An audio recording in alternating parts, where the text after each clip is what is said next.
Halo semua, perkenalkan nama saya Albert Marcelino Kundalasari dengan NIM 17 2021 005 dari program studi optometri Ukrida.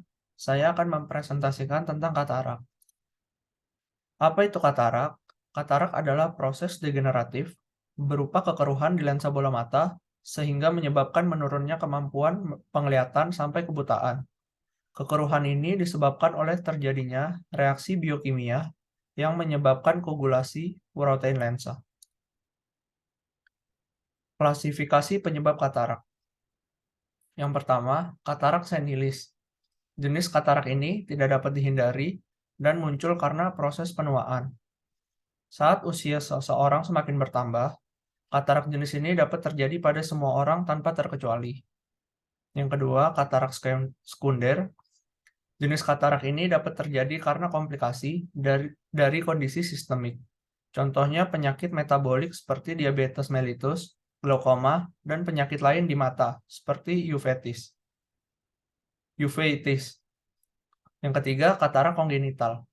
Kondisi ini dapat disebut sebagai bawaan lahir. Artinya, katarak terjadi pada bayi yang terlahir dengan lensa mata yang keruh. Yang keempat, katarak traumatik. Katarak ini timbul sebagai efek dari trauma atau benturan dan cedera langsung maupun tidak langsung di mata. Namun, katarak juga dapat terjadi akibat oleh induksi dari obat-obatan seperti steroid, klorpromazin, allopurinol, dan amiodaron. Jenis-jenis katarak. Yang pertama, katarak nuklear sklerosis. Ini jenis katarak yang paling umum terjadi karena pertambahan usia. Karena itu, banyak orang berusia lanjut yang mengalaminya. Katarak nuklear sklerosis ditandai dengan kekeruhan, penguningan, dan pengerasan pada bagian tengah lensa mata atau nukleus. Seiring dengan bertambahnya usia, nukleus pun bertambah keruh. Yang kedua, katarak kortikal. Nama jenis katarak ini mengacu pada lokasi kekeruhan di mata, yaitu korteks atau lapisan selubung luar lensa. Kekeruhan bermula dari pinggir lensa, lalu berkembang masuk ke dalam. Diabetes menjadi salah satu faktor pemicu katarak kortikal. Yang ketiga, katarak posterior subkapsular. Katarak posterior subkapsular adalah salah satu yang paling cepat berkembang. Hanya dalam beberapa bulan, katarak ini terjadi pada bagian belakang lensa di dekat kapsul posterior dan lebih banyak dialami oleh orang berusia muda. Orang yang sering mengonsumsi steroid lebih beresiko mengalami masalah penglihatan ini. Yang keempat, ada katarak bawaan atau kongenital. Jenis katarak ini termasuk penyakit bawaan yang bisa diketahui ketika bayi lahir. Jika katarak ini tidak terdeteksi saat bayi, ada resiko kehilangan penglihatan seiring dengan bertambahnya usia. Katarak bawaan dapat muncul tanpa penyebab pasti, tapi paling sering berkaitan dengan penyakit infeksi saat kehamilan, seperti rubella. Yang kelima, katarak Morgagni. Ketika korteks menjadi lembek dan cair hingga nukleus tenggelam di dasar lensa, berarti katarak telah mencapai tahap lanjut. Dalam istilah medis, istilahnya adalah katarak Morgagni. Berasal dari nama patologis anatomi dari abad ke-18 Giovanni Battista Morgani. Bertambahnya usia dan paparan sinar matahari menjadi faktor yang sangat berpengaruh terhadap jenis katarak ini. Yang keenam, katarak diabetes. Sesuai dengan namanya, orang yang mengidap diabetes rentan terkena jenis katarak yang ini. Tingginya kadar gula dapat menyebabkan oksidasi dalam lensa mata yang menyerupai butiran salju. Katarak diabetes juga cepat memburuk dan mengganggu penglihatan. Yang berikutnya, ada katarak polikromatik atau pohon Natal. Ini merupakan termasuk salah satu jenis katarak yang jarang terjadi. Seperti namanya, pada lensa mata orang yang mengalami jenis katarak ini terlihat seakan-akan ada warna cemerlang layaknya lampu pohon Natal. Penyebab pasti katarak polikromatik belum diketahui, namun beberapa penelitian menyebutkan bahwa kolesterol merupakan salah satu faktor pemicu dari katarak polikromatik. Yang kedelapan ada katarak polar posterior. Kondisi permukaan belakang lensa yang keruh menjadi salah satu tanda katarak jenis ini. Ketika kekeruhan masih sedikit, gejalanya belum terasa. Tetapi, ketika sudah membesar, penglihatan akan sangat terganggu. Jenis katarak ini juga bisa terjadi karena penyakit bawaan. Yang berikutnya adalah katarak traumatik. Penyebab katarak ini berasal dari luar, yaitu luka serius pada mata akibat pukulan atau benda tajam. Katarak traumatik mungkin baru diketahui dalam beberapa tahun setelah luka terjadi. Namun, dalam sejumlah kasus, luka itu dapat menyebabkan katarak dalam waktu beberapa hari saja. Yang terakhir, katarak komplikata. Katarak komplikata merupakan kekeruhan mata akibat riwayat uveitis kronis atau berulang. Kondisi ini dapat disebabkan oleh uveitis itu sendiri atau pengobatan untuk mengatasi uveitis. Selanjutnya adalah gejala katarak. Ada beberapa gejala katarak, yaitu 1. Penglihatan kabur seperti berkabut, mata silau jika melihat cahaya yang terang, penurunan penglihatan pada malam hari, warna menjadi pudar dan tidak cerah, ukuran kacamata sering berubah, melihat objek menjadi ganda, dan melihat lingkaran di sekeliling cahaya. Selanjutnya saya akan membahas tentang tingkat kematangan katarak. Yang pertama, katarak tahap awal. Di tingkat ini adalah awal mula penyakit katarak.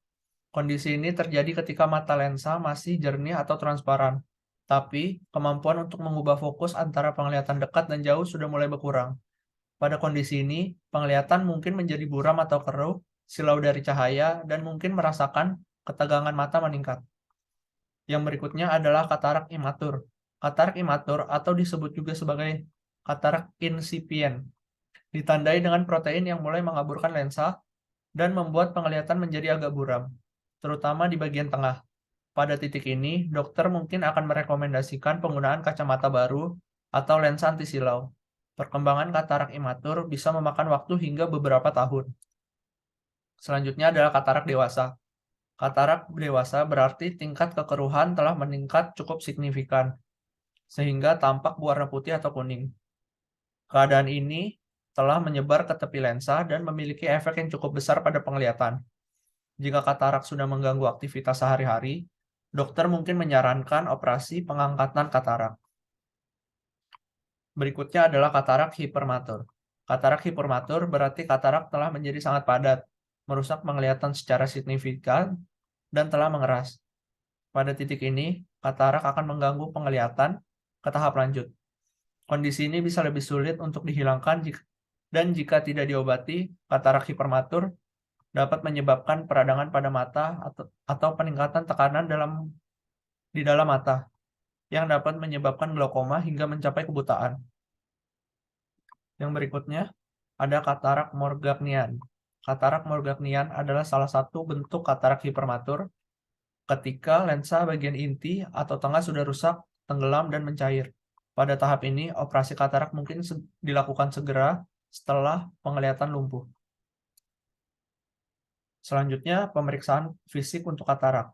Pada pasien katarak, hal pertama yang dilakukan adalah menilai visus atau tajam penglihatan menggunakan Snellen chart. Untuk menilai apakah penurunan tajam penglihatan disebabkan oleh katarak atau gangguan refraksi, dapat dilakukan dengan pinhole. Jika saat menggunakan pinhole tajam penglihatan membaik, maka kemungkinan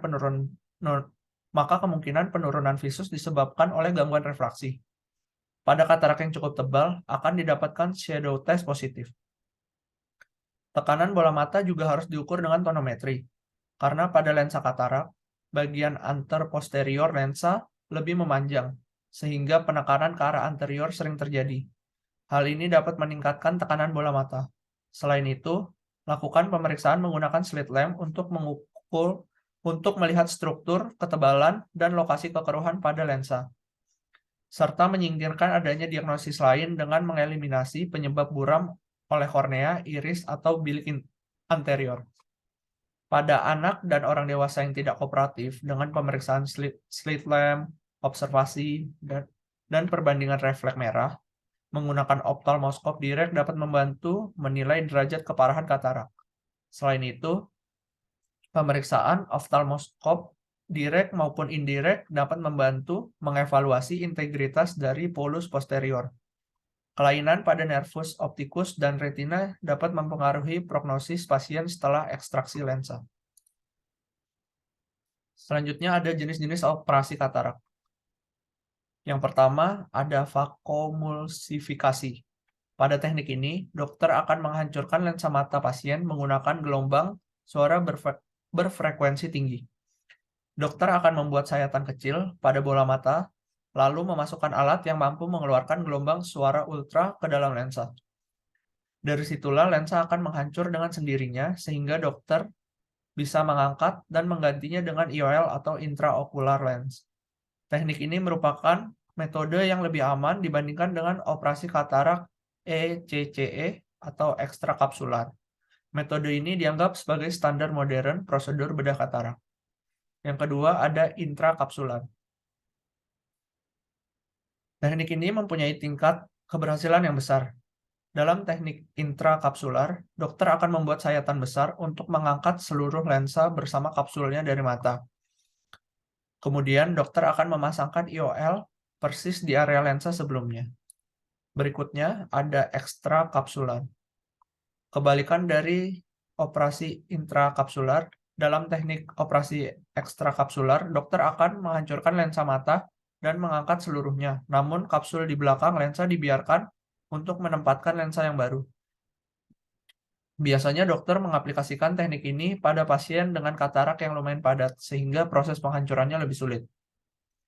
Yang terakhir, ada operasi katarak laser atau femtosecond laser assist cataract surgery. FLACS atau operasi katarak dengan laser merupakan terobosan operasi katarak tercanggih menggunakan laser femtosecond dengan tingkat akurasi yang tinggi, yang menjalankan keseluruhan proses operasi katarak menggunakan sinar laser tanpa pisau bedah. Teknik ini merupakan evolusi operasi katarak yang paling canggih saat ini. Berikutnya saya akan membahas tentang jenis-jenis intraocular lens atau IOL yang akan digunakan ketika pasien operasi katarak. Yang pertama ada lensa monofokal. Lensa monofokal adalah jenis lensa implan katarak yang paling umum dan tradisional. Lensa ini hanya memiliki satu fokus, yaitu fokus jarak dekat, menengah, atau jauh, tergantung dari keinginan dan kebutuhan pasien. Lensa jenis ini juga merupakan jenis lensa yang terbaik apabila pengguna sering berkendara di malam hari, karena memiliki efek silau yang lebih kecil dibandingkan dengan jenis lensa yang lainnya. Yang kedua, ada lensa multifokal. Lensa ini memiliki dua titik fokus, yaitu fokus jarak dekat dan fokus jarak jauh. Lensa akan terbagi menjadi beberapa bagian dengan fokus yang berbeda-beda. Lensa implan katarak ini didesain sedemikian rupa sehingga otak dapat memilih titik fokus yang sesuai untuk penglihatan yang diinginkan. Namun lensa ini mungkin tidak cocok jika Anda sering berada pada kondisi tertentu yang mengharuskan mata Anda memiliki sensitivitas yang baik terhadap cahaya. Lensa multifokal bisa menurunkan sensitivitas mata terhadap cahaya dan menyebabkan mata silau atau timbul lingkaran sinar di sekitar sumber cahaya. Yang ketiga ada lensa akomodatif. Lensa akomodatif berfungsi memenuhi kebutuhan untuk memiliki penglihatan yang baik dalam segala kondisi. Lensa implan katarak ini dibuat secara khusus untuk dapat berhubungan dengan otot siliaris, yaitu otot mata yang mengatur kemampuan untuk mencembung dan memipihkan lensa mata. Dengan begitu, lensa dapat berpindah ke depan maupun ke belakang untuk menyesuaikan fokus berdasarkan letak benda. Lensa akomodatif terbagi menjadi tiga, yaitu lensa optik tunggal, yaitu lensa yang dapat bergeser di dalam mata. Yang kedua ada lensa dioptik, artinya lensa dapat berubah posisi di dalam mata. Dan yang terakhir ada lensa berubah bentuk, yaitu lensa yang bisa berubah bentuknya sendiri di dalam mata. Yang terakhir ada lensa torik. Berbeda dengan jenis lensa lainnya yang membantu untuk mengatasi penyebab mata minus atau plus, lensa jenis ini diperuntukkan guna untuk mengatasi mata silinder atau astigmatisme. Penggunaan lensa torik memberikan hasil terbaik dalam mengatasi mata silindris dibandingkan dengan berbagai macam teknik lainnya, seperti pengurangan luas area operasi ataupun metode limbal relaxing incision. Sekian presentasi dari saya. Mohon maaf bila ada kekurangan. Terima kasih.